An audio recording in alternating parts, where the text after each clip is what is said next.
Hello students, good morning to all of you. Today we are going to start next topic protein binding. हमारा unit 4 चल रहा है, उसमें complex session chapter चल रहा है। उसका जो नेक्स्ट पार्ट है वो प्रोटीन बाइंडिंग है। ओके, प्रोटीन बाइंडिंग, बाइंडिंग का मतलब क्या होता है? बंधना। ठीक है, तो ऐसी ड्रग जो किससे जाकर बाइंड हो जाए? प्रोटीन से जाकर बाइंड हो जाए, वो कहलाता है प्रोटीन बाइंडिंग। देखिए, हम क्या करते हैं, ड्रग को क्या करते हैं, लेते हैं हमारी बॉडी के अंदर। जब ड्रग हम लेते हैं तो हमारी बॉडी में दो चीज़ होती है, एक होता है प्लाज्मा, दूसरा होता है हमारा प्रोटीन। ठीक, अब प्लाज्मा में बहुत सारे क्या होती हैं, सेल्स होती है, आरबीसी, डब्ल्यूसी वगैरह, हेमोग्लोबिन वगैरह, ये सब चीज़ कंटेंट होता है। जब ड्रग प्लाज्मा से जाकर बाइंड हो जाती है ना, तो वो प्लाज्मा बाइंडिंग कहलाती है। और जब हमारी ड्रग प्रोटीन से जाकर बाइंड होती है, प्रोटीन दैट मीन्स हमारी बॉडी में बहुत सारे ग्लाइकोप्रोटीन्स होते हैं, लिपोप्रोटीन्स होते हैंगे, है ना, अल्फ़ा गामा ग्लाइकोप्रोटीन्स होते हैं।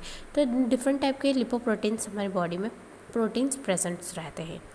जब हमारी ड्रग हमारी बॉडी में जाएगी, कोई भी दवाई हमने ली, यदि वो प्रोटीन से जाकर बाइंड हो गई, रिसेप्टर से जाकर बाइंड हो गई, तो वो कहलाएगी हमारी प्रोटीन बाइंडिंग। ओके, अब हमारा क्या होता है, वो phenomena, the phenomena of complex formation with a protein is called protein binding of drug. वो फिनोमिना जब ड्रग हमारी किससे जाकर बाइंड होती हैगी, प्रोटीन से जाकर बाइंड होती है, तो वो फिनोमिना कहलाता है हमारा protein binding of drug. Okay, protein binding जो है वो दो तरीके की होती है कि देखिए, एक हमने बता रखा है protein plus drug equals to protein drug complex. Protein जब ड्रग से बाइंड होती है तो प्रोटीन ड्रग कॉम्प्लेक्स बनाती है। अब प्रोटीन बाइंडिंग दो तरीके की होती है, एक होता है इंट्रासेलुलर बाइंडिंग, दूसरी होती है एक्स्ट्रा सेलुलर बाइंडिंग। अब इंट्रासेलुलर बाइंडिंग और एक्स्ट्रा सेलुलर बाइंडिंग दोनों में क्या डिफरेंस है? तो इंट्रासेलुलर का मतलब होता है इनसाइड द सेल, सेल के अंदर रह के यदि ड्रग क्या हो रही है, बाइंड हो रही है, वो इंट्रासेलुलर बाइंडिंग कहलाती है। एक्स्ट्रा सेलुलर मतलब आउटसाइड द सेल, सेल के बाहर रहकर ड्रग बाइंड हो रही है, तो वो कहलाती है हमारी एक्स्ट्रा सेलुलर बाइंडिंग। अब सिंपल सा इंट्रासेलुलर में क्या होता हैगा, हमारा प्लाज्मा प्रेजेंट रहता है ना। इंट्रासेलुलर में हमारे क्या प्रेजेंट रहते हैं, प्लाज्मा और रिसेप्टर प्रेजेंट्स रहते हैं। जब ड्रग प्लाज्मा से, कुछ ड्रग जो होगी वो क्या होगी, इनसाइड द सेल एंटर हो गई, प्लाज्मा से आई, हमने ड्रग लिया, ड्रग हमारी बायोलॉजिकल मेम्ब्रेन में आई, बायोलॉजिकल मेम्ब्रेन से उसको क्या करके जाना है, ट्रांसमिट होकर जाना है। तो ट्रांसमिट कैसे होगी, इनसाइड द सेल सबसे पहले वो क्या करेगी, जाएगी इंट्रासेलुलर फ्लूइड में जाएगी। उस फ्लूइड में बहुत सारे रिसेप्टर्स रहते हैंगे और प्लाज्मा भी रहता है। कुछ इंट्रासेलुलर ड्रग्स, जो ड्रग गई इंट्रासेलुलर में, वो रिसेप्टर से क्या होगी, बाइंड होगी, और रिसेप्टर से बाइंड होकर वो कहाँ जाएगी, एक्स्ट्रा सेलुलर में जाएगी।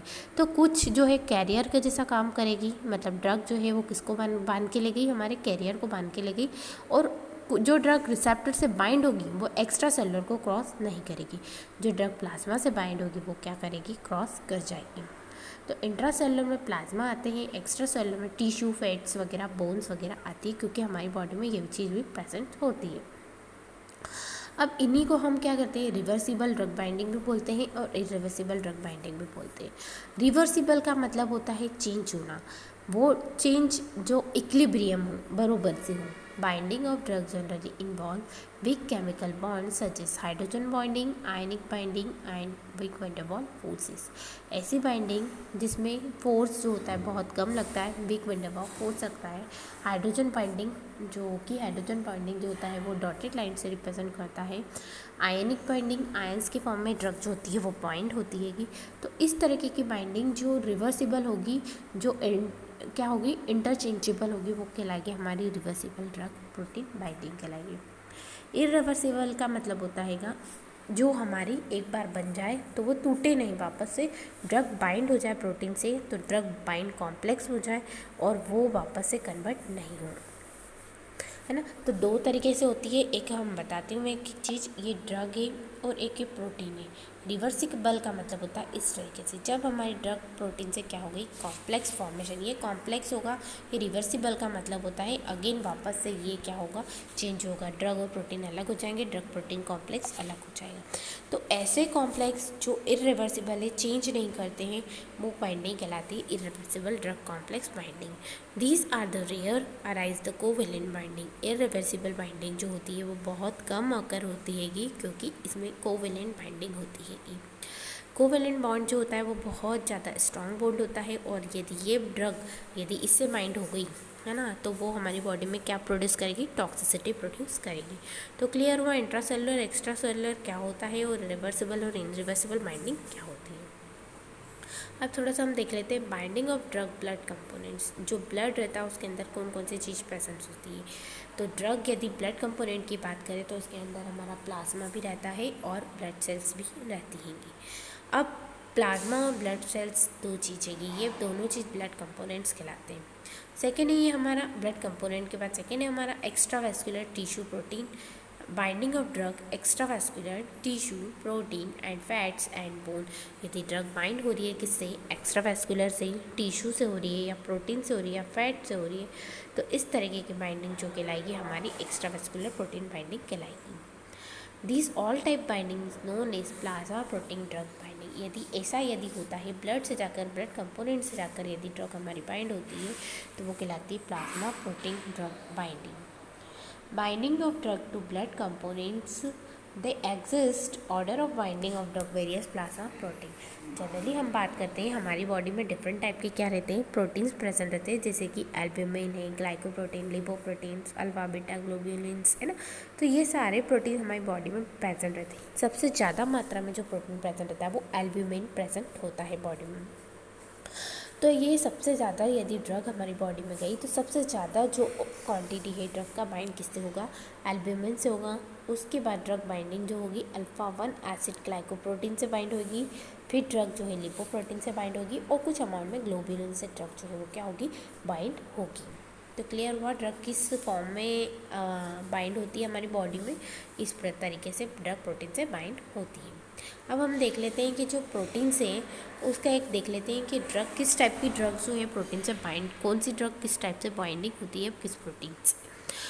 तो देखिए प्रोटीन्स हमारे दे रखे अल्फा सीरम एल्ब्यूमिन, जिसको HSA भी बोला जाता है। सेकेंड है अल्फा एसिड ग्लाइकोप्रोटीन्स। थर्ड है हमारे लिपोप्रोटीन। फोर्थ है हमारे alpha 1 globulin and alpha 2 globulin.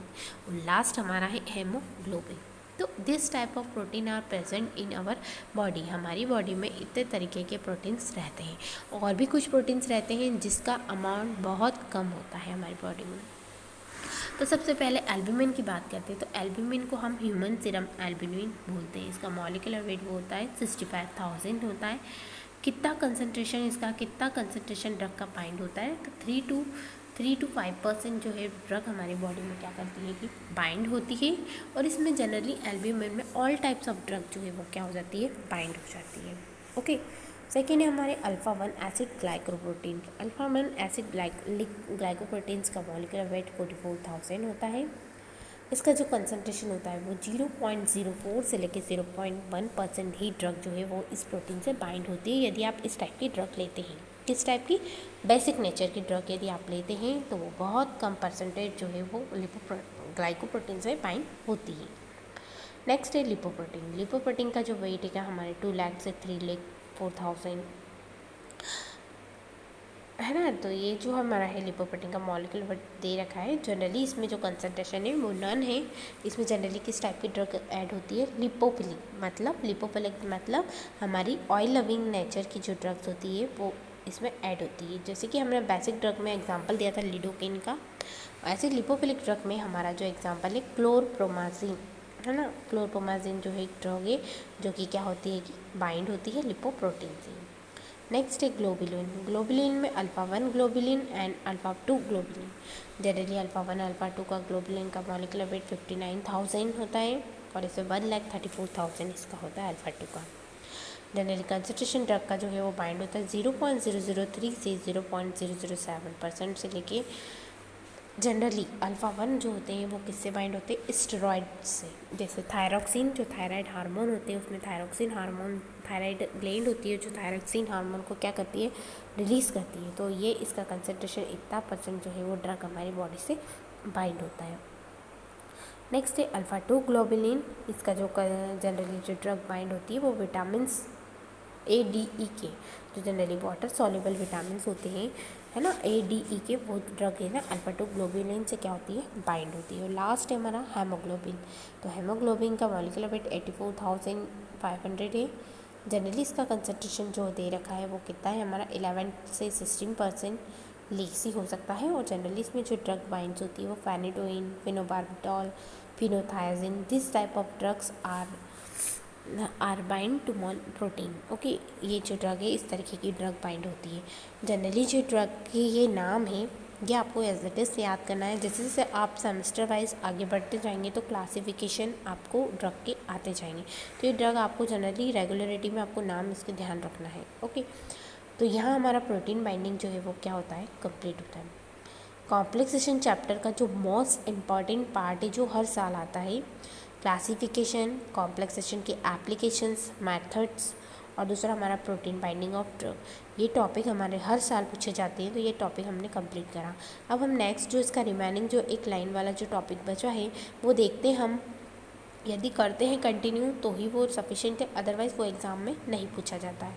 तो हम यही हमारा जो यूनिट 2 है वो उसको हम कंप्लीट करते हैं। Okay, thank you.